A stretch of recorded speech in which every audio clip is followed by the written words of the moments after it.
জয় জগন্নাথ বন্ধুরা, আমি কেয়া গোপী কথা চ্যানেলে তোমাদের আরও একবার ওয়েলকাম। দেখতেই পাচ্ছ আজকের ভিডিও শুরুতেই তোমাদেরকে দেখাচ্ছি লাগেজ। হ্যাঁ বন্ধুরা, অনেক দিন পর বেরিয়ে পড়েছি বাড়ি থেকে চেন্নাইয়ের উদ্দেশ্যে। আর এখন তোমরা দেখতে পাচ্ছ করমণ্ডল এক্সপ্রেস। তবে এখানে একটা মজার ঘটনা বলে রাখি, এই ট্রেনটা ছিল আমাদেরকে শালিমার থেকে ধরার কথা ছিল, কিন্তু ওই প্রত্যেকবারের মতো আমাদের বেরোনোর সময় যত লেট হয়ে যায়। তো আমরা একদমই ট্রেনের টাইম ছিল শালিমার থেকে 3:25-এ, আর অলরেডি আমরা রাস্তায় তখন 3টে বেজে গেছে, তখনও আমরা পৌঁছাতে পারিনি। আরও সময় দেখাচ্ছে উবেরে, তখনও 40 মিনিট লাগবে। তো আমাদের ড্রাইভার দাদা তখন আমাদেরকে বলে, দিদিভাই এটা সাঁতরাগাছিতে দাঁড়ায় 2 মিনিটের জন্য, আমি জানি আপনারা বরং সাঁতরাগাছি নেমে যান। তো যেমন বলা সঙ্গে সঙ্গে সাঁতরাগাছিতে নেমে যাওয়াতে কপাল করে ট্রেনে আমরা উঠে পড়েছি।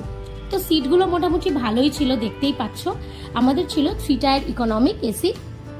আমরা নিচের দিকে 2টো সিট পেয়েছিলাম, মানে নিচের 25, 26 আর 28 একটা মিডিল বার্থ আমাদের ছিল। তো মোটামুটি সিটগুলো বেশ ভালোই ছিল। আর ট্রেনটা তোমাদের একটু দেখানোর চেষ্টা করছি। করমণ্ডলে এই ফার্স্ট টাইম আমি যাচ্ছি, যদিও করমণ্ডল নিয়ে লোকের অনেক ভীতি রয়েছে মনে, তো আমাদেরও ছিল একটু একটু যে কেমন হবে না হবে। তো মোটামুটি ঠিকঠাকই ছিল, বাথরুম বা এমনি সিট আর এমনি যারা ছিল আমাদের আশেপাশের সিটে তারাও খুব একটা খারাপ ছিল না। মোটামুটি সবাই আমাদের মানে ল্যাঙ্গুয়েজ বুঝতে পারছিল, যদিও এইসব ট্রেনে সাউথ ইন্ডিয়ান লোক একটু বেশি থাকে, তবে যারা ছিল তারা মোটামুটি হিন্দি ভাষী ছিল। এই যে তোমরা বোর্ডটা দেখতে পাচ্ছ, যেটা নিয়ে আমার হাজব্যান্ড আর এবার আমার বান্ধবী সব লেখালেখি করছে, এটা একটা ম্যাজিক বোর্ড, যেটা আমাদের ট্রেনে এক হকারের কাছ থেকে নিয়েছি। বেশ নিচে একটা ছোটোবেলার স্মৃতি মনে পড়ে গেল, যেরকম নিচে একটা ডিলিট অপশন দিলেই সমস্ত লেখাটা নিমিষের মধ্যে উধাও হয়ে যাচ্ছিল। তো এইভাবেই গল্প খেলা এসব করতে করতে মোটামুটি টাইম কেটে যাচ্ছিল। আর তারপরেই চোখ পড়লো বাইরের দিকে, এই সবুজ চারিদিকে ধান ক্ষেত, আর এই সবুজ আর সবুজ প্রকৃতি কলকাতায় তো প্রায় দেখাই যায় না বলতে গেলে। তো আমাদের অনেক দিন পরে এই সমস্ত সিনারিগুলো ট্রেনে বসে যাওয়া এবং নিজেদের সাথে একটু সময় কাটানো, সব মিলিয়ে বেশ ভালোই লাগছিল।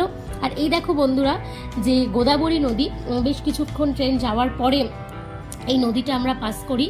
তো জিজ্ঞেস করাতে একজন আমাদেরকে বলে যে এটাই গোদাবরী নদী। নদীটা দেখো কি সুন্দর, একটা সাইডে পুরো নদীর পোর্শনটা, আবার মাঝে এতটা পুরো একদম চড়া পড়ে গেছে, দেখতেই পাচ্ছ তোমরা।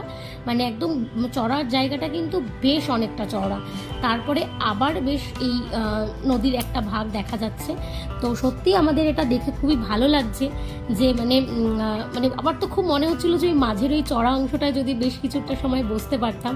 তবে এসিতে থাকলেও আমরা কিন্তু বাইরের রোদটা দেখে আন্দাজ করতেই পারছিলাম যে কতটা গরম বাইরে চলছে। মানে মাঝে মাঝে যখন আমরা ওয়াশরুম যাচ্ছিলাম, কোনো ভাইরা দেখছিলাম যে দরজাটা খুলে একটু তারা বাইরের যে দৃশ্যটা দেখছিল, তো ওইটুকু সময়ই ফিল করতে পারছিলাম যে বাইরে কিন্তু বেশ লু চলছে। তো যারাই আর কি এই সময় চেন্নাই বা ভেলোর এইসব দিকে আসার প্ল্যান করছো, তো এই সময়টা কিন্তু ভালোই গরম। তো সেটা আমরা বুঝেছি। তো ট্রেনটা আমাদের নামানোর কথা ছিল বিকেল পরদিন 5টায়। তো ভেবেছিলাম লেট করবে, কিন্তু না, যথারীতি বিকেল 5টাতেই আমাদেরকে নামিয়েছে। উপরন্তু 5 মিনিট ফার্স্ট নামিয়েছে, কিন্তু মাঝে কিন্তু প্রায় ট্রেনটা 1-1.5 ঘন্টা লেট হয়েই গিয়েছিল। তো ভেবেছিলাম হয়তো 6টার আগে নামতে পারবো না। তো চেন্নাই স্টেশনে আমরা নামলাম। চেন্নাই স্টেশনে নামার পরে এবার আমাদের নেক্সট গন্তব্য হচ্ছে আমরা ভেলোর যাচ্ছি, কারণ আমাদের একটা চেক আপ আছে ওখানে। তো ওই জন্য আমরা যদিও ভেলোরের একদম নিকট যে স্টেশন সেটা হচ্ছে কাটপাটি, কিন্তু যেহেতু তাড়াতাড়ি আমরা প্ল্যান করেছিলাম, তার জন্য কাটপাটি টিকিট আমরা পাইনি, তাই আমাদেরকে নামতে হয়েছিল চেন্নাই সেন্ট্রালে। তো ট্রেন থেকে নেমে সব মালপত্র দেখে নেওয়ার পরে এবার আমরা একটু একটু করে স্টেশনের থেকে বাইরের দিকে পথে আমরা বেরিয়েছি। তোমরা একটু দেখাবো চেন্নাই স্টেশনটা কীরকম। তবে চেন্নাই স্টেশনটা খুবই ভালো, বুঝতে একদমই অসুবিধা হয় না। মানে অনেকটা গোছানো এবং ভেতরে অনেক খাওয়ার জায়গা আছে, মেডিসিনের দোকান আছে। এটা হচ্ছে প্ল্যাটফর্মের ভেতরেই, তোমরা দেখতে পাচ্ছ। এখানে যে ডান সাইডে দেখো যে দোকানগুলো, ডান সাইড বা সাইড উভয় জায়গাতেই অনেক খাওয়ার দোকান আছে, ভেজ আছে, ননভেজ আছে, আর চিপস বা ধরো যেগুলো আমাদের ট্রেনে ওঠার আগে ভীষণ প্রয়োজন হয়, অনেকে ভুলে গেলে, মেডিসিন। এখানটা অ্যাপোলো ফার্মেসির একটা কাউন্টারও আছে ভেতরে। তো সেগুলো সমস্ত নিয়ে, এবং পরিষ্কার পরিচ্ছন্ন, সবসময় ক্লিন হচ্ছে। বাইরে এখানে ওয়েটিং হল আছে, সিট আছে বসার জন্য। তো এবং যদি কেউ বয়স্ক থাকে তাদের জন্য হুইল চেয়ারের ব্যবস্থাও আছে। তো খুব ভালো ফেসিলিটি আছে চেন্নাই সেন্ট্রাল স্টেশনে, কোনো চিন্তা করার কোনো কারণই নেই। এবার আমরা একটু একটু করে বাইরের দিকে যাচ্ছি। তো আমাদের অ্যাকচুয়ালি যেহেতু ভেলোর যাওয়ার, তো ওই জন্য আমাদের গাড়ি আগে থেকেই বুকিং ছিল। তো সেই গাড়ির ড্রাইভারকেই আমরা ফোন করছিলাম যে সে কোথায় আছে। তো ফোন করার পর সে মানে এখানে দুটো মানে মার্ক আমরা রাখি যে বেরোনোর পরে ইন্ডিয়ান ফ্ল্যাগ আছে, একটা ছোট ইন্ডিয়ান ফ্ল্যাগ, একটা বড় ইন্ডিয়ান ফ্ল্যাগ। তো এখন যেটা তোমরা দেখতে পাচ্ছ এটা হচ্ছে বড় ইন্ডিয়ান ফ্ল্যাগ। তো আমরা এটার নিচেই দাঁড়িয়েছিলাম। তো ড্রাইভারকে আমরা এই লোকেশনটা দিলাম, মানে একদম স্টেশনের বাইরে দেখছো এসি বাসগুলো দাঁড়িয়ে আছে, এগুলোও যায়। বা তুমি পার্সোনাল কার যদি বুক করো সেটাও করতে পারো। তো আমাদের যেহেতু পার্সোনাল কার বুকিং ছিল, তো সে আমাদেরকে লোকেশন দেওয়াতে আমরা স্টেশনের একদম বাইরেই চলে যাই, এই বড় ইন্ডিয়ান ফ্ল্যাগটার বাইরে। তো এবার আমাদের গাড়ি অলরেডি এসে গেছে। আমরা এবার সমস্ত জিনিসপত্র নিয়ে গাড়িতে উঠবো আর তারপরেই আমরা রওনা হব ভেলোরের উদ্দেশ্যে। দেখতেই পাচ্ছ মানে যদিও আমরা এইটুকু সময় বাইরে এসে বুঝতে পেরেছি যে এখানে কতটা গরম চলছে। মানে দিনের বেলাটা এখানে জাস্ট প্রচণ্ডই গরম। মানে আমরা যদিও 5টার সময় নেমেছি, তো একটু রোদটা পড়ে গেছে তখন, তাই জন্য আমরা মোটামুটি অতটা ফিল করতে পারিনি। কিন্তু ড্রাইভার দাদা যেহেতু উনি ইসলামিক ছিলেন, উনি রোজা রেখেছিলেন, তো ওনাকে দেখেও বোঝা যাচ্ছিল এবং উনি আমাদের সাথে শেয়ার করছিলেন দিদি মানে রোজাতে আমাদের ভীষণ প্রবলেম হচ্ছে, এত রোদ, তার মধ্যে ওনারা ডিউটি করছেন, তো আরও ওনাদের এই গরমটা লাগছে। তো গাড়িতে উঠেই বাড়িতে সব ফোন শুরু হয়ে গেছে যে আমরা অলরেডি পৌঁছে গেছি, বাড়ির লোকরা রয়েছে চিন্তায়। তো চেন্নাই থেকে প্রায় 4 ঘন্টা লাগে ভেলোর যেতে বাই কার, কারণ প্রচণ্ড ট্রাফিক থাকে। বাট রাস্তাঘাট খুবই ভালো, কোনো পেশেন্ট বা কোনো ট্রিটমেন্টে যদি কেউ যাও কোনো অসুবিধা নেই, এমন কিছু খারাপ রাস্তা নয়, রাস্তা খুব ভালো। তো প্রায় 5টা 5:30 নাগাদ আমরা গাড়িতে উঠলে আমাদের যেতে যেতে প্রায় সন্ধ্যা হয়ে গেছিলো ভেলোরে। তো ভেলোরের ঠিক কাছাকাছি এখানে তোমাদের যেটা দেখাচ্ছি রানীপীঠ সিএমসি। ভেলোরে দুটো হসপিটাল মানে মেনলি মেজর বড় আছে, এক হচ্ছে সিএমসি যেটা খ্রিস্টান মেডিকেল কলেজ, আরেকটা হচ্ছে যেটাতে আমরা ট্রিটমেন্ট করাই সেটা হচ্ছে নারায়ণী। এখন তোমরা যে গেটটা দেখতে পেলে সিএমসির, যেটা হচ্ছে রানীপেটে, সেটা নিউ লঞ্চ, নিউ কিছু ডিপার্টমেন্ট ওখানে ট্রান্সফার হয়েছে। আর এখন যেটার বাউন্ডারি তোমরা দেখতে পাচ্ছ এটা হচ্ছে পুরনো সিএমসি। তো আমরা এই পুরনো সিএমসির সামনেই গান্ধী রোডে আমরা হোটেল নিয়েছি এবং অলরেডি বললাম না তোমাদের, অলরেডি আমি এখানে 7-8 বার এসে গেছি। তো তাই জন্যই রাস্তাগুলো আমার একদম মানে জলের মতো মুখস্থ। তো আমরা এই পুরনো সিএমসির একদম গেটটা তোমাদের দেখাবো এক্ষুনি। একদম পুরনো সিএমসির গেটের ঠিক অপোজিটে গান্ধী রোড, সেই গলিতেই আমরা থাকি। এটা হচ্ছে সিএমসি, দেখো তোমরা খ্রিস্টান মেডিকেল কলেজ, তা মানে পুরনো সিএমসি যেটা, এটার গেট এটা। আর এখান থেকে একদম ডান দিকে মুভ করলেই যে রাস্তাটা ঢুকে যাবে সেটাকেই বলে গান্ধী রোড। সিএমসিটা একদম মেন রোডের ওপরে, এটা হচ্ছে গান্ধী রোড, তার ঠিক অপোজিটে আমরা ঢুকে যাচ্ছি। একদম দেখছো মানে তখন আমরা প্রায় 9:30 নাগাদ নেমেছি, দোকানপাট কিছু বন্ধ হয়েছে, বাট পুরো ভরপুর বাজারের মধ্যে এই রোডটা। মানে এখানে তুমি সমস্ত কিছু পাবে। অনেক সময় আমরা কলকাতা থেকে যাওয়ার সময় বা যে যেখান থেকে আসি ভাবি মানে আমাদের মশলাপাতি চাল ডাল এগুলো পাওয়া যাবে কিনা, বাড়ি থেকে ক্যারি করতে হবে কিনা, কিন্তু এসবের কোনো চিন্তা নেই বন্ধুরা। এখানে সমস্ত বাঙালি আইটেম একদম পাওয়া যায়। হোটেলও আছে, চাইলে তুমি হোটেলেও খেতে পারো, বাট যদি ট্রিটমেন্টে আসো তো তার জন্য অনেকটা সময় লেগে যায়, তার জন্য অত হোটেলের খাবার খেলেও শরীর অসুস্থ হয়ে যায়। তো এই দেখো গায়ত্রী ডিউলাক্স লজ, এটা হচ্ছে একদম গান্ধী রোডের ভেতরেই ডান দিকে পড়বে। তো এটাই হচ্ছে আমাদের হোটেল, আর আমি যতবার আসি এই হোটেলটাতেই উঠি, তার কিছু কারণ আছে।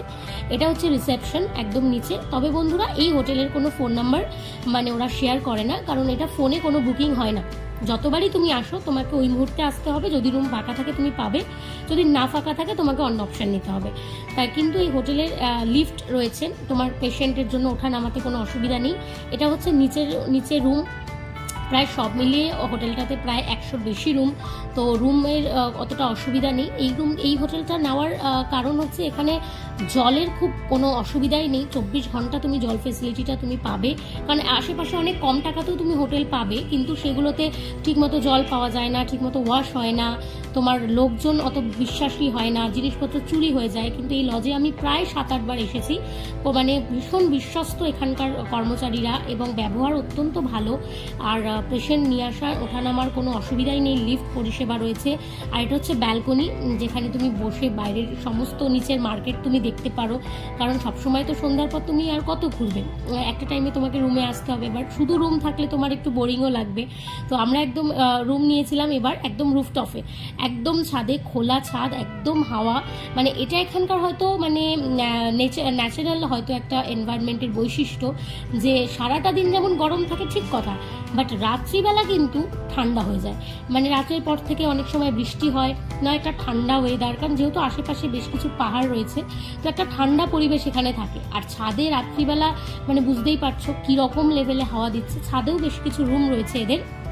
এবার আমরা ওপরেই রুম নিয়েছি, কারণ প্রচণ্ড গরম, আর ছাদের ঠান্ডা হাওয়াতে বিকালবেলা বসতেও পারবো, তো এই জন্য আর আমাদের খুব একটা কষ্ট হবে না, তার জন্য ছাদের দিকেই রুমটা নিয়েছি। তো এই দেখো বন্ধুরা, তোমাদের দেখাচ্ছি আমাদের রুমটা। এখানে ছাদটাও বেশ বড়, তোমার জামা কাপড় মেলার কোনো অসুবিধা নেই, বাড়ি থেকে ক্লিপ আনতে পারো বা এখান থেকেও নিয়ে নিতে পারো। ছাদে দড়ি টানানো রয়েছে, তোমার যত ইচ্ছা, কারণ যেহেতু এখানে আমরা হসপিটাল যাই বা ট্রিটমেন্টের জন্য আসি, তো আমাদের প্রতিদিনের জামা কাপড় ওয়াশ করার একটা ব্যাপার থাকে। এবার রুমে তো সব কিছু তুমি মেলতে পারবে না, তো সেখানে তোমাদের দড়ি লাগবে। তো এবার এখানে ছাদে সব দড়ি টানানো। আর এটা হচ্ছে আমাদের রুমটা যেটা আমরা নিয়েছিলাম, টিভি রয়েছে, আর বেড, ডাবল বেড আমরা নিয়েছিলাম, যেহেতু আমরা 3 জন, তো ডাবল বেড নিয়েছিলাম। আর তার সাথে নিচে একটা এক্সট্রা ম্যাট আমরা ভাড়া করেছিলাম, ওটা রাত্রেবেলা শোয়ার সময় ওটা পেতে নিতাম। এটা দেখো মানে আমাদের পুরো খোলা, জানলাটা একদম 5 তলার ওপরে, বুঝতেই পারছো ভীষণ হাওয়া আসছিল এই রুমটাতে। তাই জন্য আমরা অত রাত্রিবেলা পৌঁছেছি, তাই জন্য মানে ওপরে রুম পেয়েছি, এটা আমাদের খুব ভালো। একদম নিচে রুম ভালো লাগে না, কারণ কিছু দেখা থাকে না, ওপর থেকে অনেক কিছু দেখা যায়। আর এই যে রুমটা নিয়েছি না, এটা থেকে একদম সিএমসির যে চার্জটা দেখতে পাচ্ছ একদম পুরো স্পষ্ট দেখা যাচ্ছে। মানে সিএমসির সামনে পেশেন্ট যাচ্ছে আসছে বা লোকজন যাতায়াত করছে, মেন রোড তুমি দেখতে পাবে। মোটামুটি তোমার সময়টা কেটে যাবে, এমন কিছু অসুবিধা হবে না। আর হাওয়া তো বললাম যেটা মারাত্মক। তো যাই হোক, আর দেরি না করে জিনিসপত্র রেখেই কোনো রকম বেরিয়ে পড়েছি নিচের মার্কেটে, কারণ আমরা এখানে এসে খুব একটা বাইরে খাই না, কারণ যেহেতু ঠাকুর থাকে, মানে জগন্নাথকে আমি সব জায়গায় ক্যারি করি, তাই জন্য আমার রান্না করেই খেতে হয়। তো রান্না করে ভগবানকে ভোগ লাগাতে হয়। তো নিচে চলে এসেছি মার্কেটে, এটা পুরো বাঙালি মার্কেট একদম। এখানে তুমি সব কিছু পাবে, মানে A to Z, মশলা পাতি, তেল, মানে পাঁচফোড়ন থেকে শুরু করে সমস্ত কিছু। তো আমাদের যেহেতু এতবার এসেছি, দোকানের লোকগুলো পর্যন্ত আমাদেরকে চিনে গেছে। তো এরা কিন্তু বাংলা বোঝে, এমন নয় যে তোমার মনে হবে এরা অন্য ভাষায় বলবে। এখানে যেহেতু মার্কেটটাই বাঙালি, এরা বাংলা কথা খুব ভালো বোঝে, কেউ কেউ আবার বলতেও পারে। কারণ এত বাংলাদেশিরা আসে, এত ইন্ডিয়ান লোক আসে, এত বাঙালি লোকরা আসে এখানে, মানে সবাই। আর দেখতে পাচ্ছ একদম আমাদের হোটেলের উল্টো দিকটাই পুরোটাই মানে মার্কেট। তো এই মার্কেট থেকে আমরা সব জিনিসপত্র কিনে নিলাম তাড়াতাড়ি করে। জলটা যদিও হোটেলে আমরা নেই, কিন্তু সেটা আমরা রান্নার কাজে ব্যবহার করি। আর একটা বিসলেরি নিয়ে নিই, কারণ বাইরে এসে না জলটা একটু কেনা জল খাওয়াটাই ভালো, না হলে শরীর খারাপ হওয়ার একটা মানে সবার স্যুট করে না। তো এখান থেকে আমরা যা যা কিনে নিলাম, এবার তোমাদের সাথে সেটা শেয়ার করছি। ম্যাগি কিনে নিয়েছি, কারণ সকালবেলা উঠে আমার বান্ধবী যদি খায় বা আমি খাই, কোনো সময় ম্যাগি লাগবে। নুন, তেল, তেজপাতা, শুকনো লঙ্কা, কাপড় জামা ধোয়ার সার্ফ, আর মশার মারার তেল, সর্ষের তেল, চাল, ডাল, আলু। আজকের মতো আর কোনো সবজি আনিনি, কারণ এত রাতে বাজারে যাওয়ার আর সময় হয়েছেনি, প্রচণ্ড খিদে পেয়েছে। তাই জন্য রাত্রিবেলার প্ল্যান ছিল ভাত, ডাল, আলু সিদ্ধ। আর আমরা চিপসের প্যাকেট অলরেডি বাড়ি থেকে নিয়ে এসেছি, তাই জন্য ভাত, ডাল আর আলু চোখাটাই মানে আর কি খেয়ে নেবো তাড়াতাড়ি। বাঙালির গরম গরম খাবার যেটাকে বলে আর কি। তো সব তাড়াতাড়ি করে বের করে জামা কাপড় ছেড়েই মোটামুটি আমরা জগন্নাথকে ততক্ষণে বসিয়ে দিয়েছি অল্টারে, দেখাচ্ছি তোমাদেরকে। তো প্রথমেই চাল টাল ধুয়ে একটু ভাতটা বসিয়ে নিয়েছি, ভাতটা হয়ে গেলেই আর বেশি সময় লাগবে না কিছু বানাতে। তো ভাতটা বসানোর পরেই ডাল করে নিয়েছিলাম, আর তার মাঝেই ভগবানের শেলফটা সাজিয়ে নিয়েছিলাম। সেখানে আমার রাধারানী, কৃষ্ণ এবং গুরু পরম্পরা, জগন্নাথ, বলদেব, সুভদ্রা রানী, পঞ্চমুখী হনুমান, তাদের জন্য এনেছিলাম মাখন আর মিছরি, কারণ সারাদিনের পরে ওরা একটু ভালো মতো মাখন আর মিছরিটা ওর খুব প্রিয়। তারপরে করে নিয়েছি ভাত, ডাল আর আলু সিদ্ধ, আর শুকনো লঙ্কা দিয়ে ভালো করে ফোড়ন দিয়ে আলু সিদ্ধ মেখে নিয়েছি, আর চিপস। তো আজকে রাতের মতো এটা দিয়েই কাজ চালিয়ে নিচ্ছি, কারণ পরদিন আবার হসপিটাল যেতে হবে। তারপরে আমরা কি করব দেখা হবে পরের ব্লগে।